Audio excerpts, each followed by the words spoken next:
How to know if a Jew qualifies for Bishul Yisrael.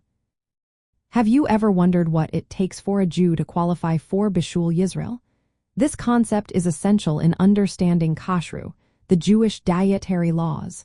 Bishul Yisrael means cooking of a Jew. It applies to certain foods that must be cooked with some involvement from a Jew to be considered kosher. Let's break down what this means and how it works. First, not all foods requiring Bishul Yisrael.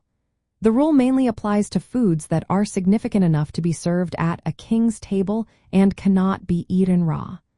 The goal is to maintain kosher standards and keep social boundaries between Jews and non-Jews. Now, what does it mean for a Jew to be involved in the cooking process? A Jew does not need to do all the cooking.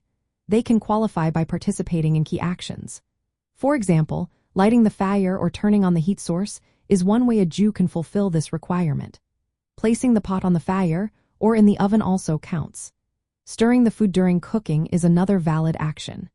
Any of these contributions can make the food Bishul Yisrael, even if a non-Jew does the majority of the cooking.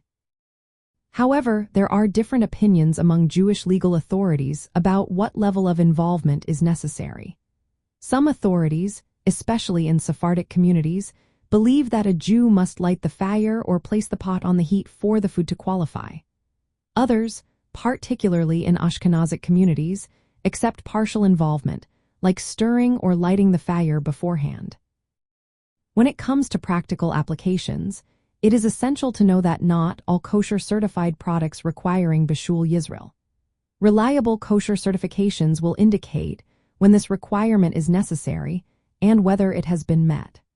For instance, some foods like certain potato products or pasta may be cooked by a non-Jew initially but need further cooking by a Jew before they can be consumed. In summary, a Jew qualifies for Bishul Yisrael by performing an essential action in the cooking process. This can include lighting the heat source, placing the cooking vessel on the heat, or stirring the food.